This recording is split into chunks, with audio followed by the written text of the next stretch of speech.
অতিরিক্ত হতাশা, একাকিত্ব এবং দুশ্চিন্তা থেকে মুক্তির জন্য কোরআন ও সুন্নাহর আলোকে কি ধরনের মানসিক ও আমলগত প্রস্তুতি নেওয়া উচিত? হতাশা, একাকিত্ব, দুশ্চিন্তা এগুলো এখন আমাদের সমাজের একটা কমন বিষয়ে পরিণত হয়েছে। মজার বিষয় হলো, এ বিষয়ে যারা এক্সপার্ট আছেন, যারা সাইকোলজি নিয়ে কাজ করেন, তাদের অনেকের বক্তব্য হলো ডিপ্রেশন এটা বড় লোকের রোগ, এটা কোনো গরিবের রোগ না। গরিব মানুষ সাধারণত তার সময় কাটে না, ভালো লাগে না, দুশ্চিন্তা, ডিপ্রেশন আছে, এরকম গরিব মানুষের মধ্যে পাওয়া খুব একটা যায় না।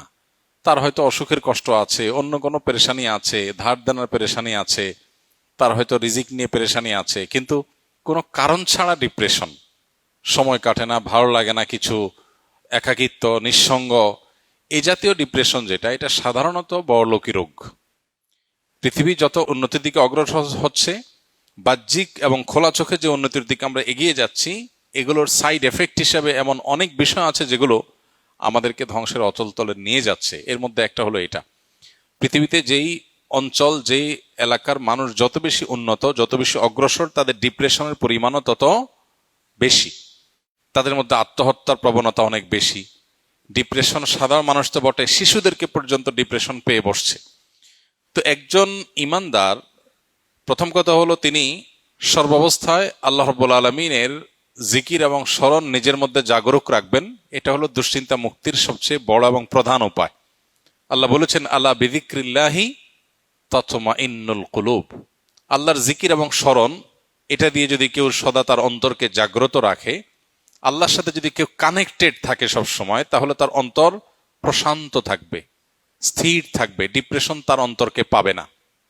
এখন আমরা সোশ্যাল মিডিয়া বলি, নেটের কানেকশন বলি, নানান যে আসক্তি এবং নানান কাজে যে আমাদের দিন এবং রাতের উল্লেখযোগ্য সময় আমরা সেদিকে দিয়ে থাকি। সোশ্যাল মিডিয়াতে কোনো আনন্দ, কোনো বেদনা, যেগুলো আমাদেরকে সর্বমুহূর্তে আমাদের ফোকাসকে বিক্ষিপ্ত করে ফেলছে। কখনো আমরা একটা নিউজ দেখে আনন্দিত হয়ে যাচ্ছি, কখনো আরেকটা নিউজ দেখে আমরা বেদনাহত হচ্ছি, কারোর স্ট্যাটাস দেখে আমরা ক্ষুব্ধ হয়ে যাচ্ছি, কারোটা দেখে আমরা খুশি হয়ে যাচ্ছি। এই যে ছোট ছোট ডোপামিনগুলো, এগুলো আমাদের মন, মস্তিষ্ক, চিন্তা ধারা এগুলোকে বিক্ষিপ্ত করে ফেলে। আমাদের ডিপ্রেশন বলি, দুশ্চিন্তা বলি, আমাদের ভালো লাগে না এই ভাব বলি, এটার অনেক বড় একটা কারণ হলো এই জায়গাটা। এর বিপরীতে একজন ইমানদার যখন আল্লাহকে স্মরণ করে, আল্লাহর স্মরণকে পরিপূর্ণভাবে নিজের মধ্যে জাগ্রত রাখে, সে ব্যক্তিকে আল্লাহ তাআলা অন্তরকে প্রশান্তি দিয়ে পরিপূর্ণ করে দেন। সাহাবা একরাম রিদওয়ানুল্লাহ আজমাইন, তারা ছিলেন সবচেয়ে বড় রোল মডেল এই আইটেমের। কারণ হলো তাদের আজকালকার জীবনে আমরা যতটা সুখ শান্তির উপকরণ পাই, এগুলোর কিছুই ছিল না। তাদের বাসায় খাবার ছিল না, নুন আনতে পান্তা ফুরাবার মতো অবস্থা ছিল আর্থিকভাবে। কিন্তু কোনো সাহাবীকে এরকম দেখা যায় নাই যে এসে নবী করিম সাল্লাল্লাহু আলাইহি সাল্লামের কাছে তার ডিপ্রেশন দূরের জন্য তার অনেক পেরেশানি করতে হয়েছে, অনেক পেরেশানি পোহাইতে হয়েছে। কারণ আল্লাহর স্মরণ দিয়ে তাদের অন্তর পরিপূর্ণ ছিল। এই জন্য আল্লাহর সাথে যদি কারোর অন্তরের কানেকশনটা সবসময় সে ধরে রাখে, 5 ওয়াক্ত নামাজ 5 বার কানেক্টেড হওয়ার উপায়, সকাল সন্ধ্যার দোয়া জিকির আরো 2 বার কানেক্টেড হওয়ার উপায়, ঘুমানোর সময় অনেকগুলো দোয়া জিকির, এগুলো আরো বিশেষ কানেকশনের উপায়।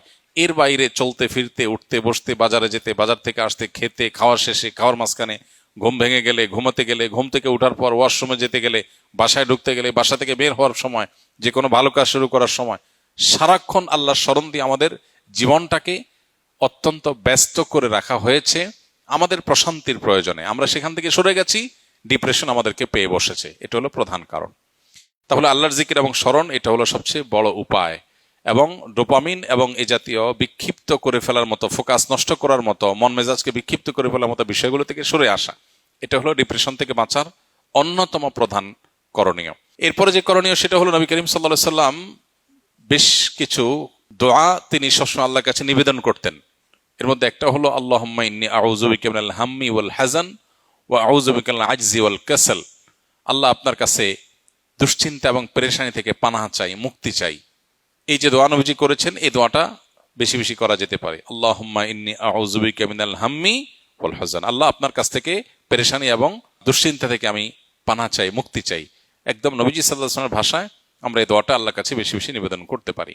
তৃতীয়ত, দুরুদ এবং ইস্তেগফার, এই দুটি আমল প্রসঙ্গে হাদিসে স্পষ্ট আমাদেরকে জানানো হয়েছে যে এই দুটি আমল বান্দার পেরেশানি দূরের ক্ষেত্রে সহায়ক ভূমিকা রাখে।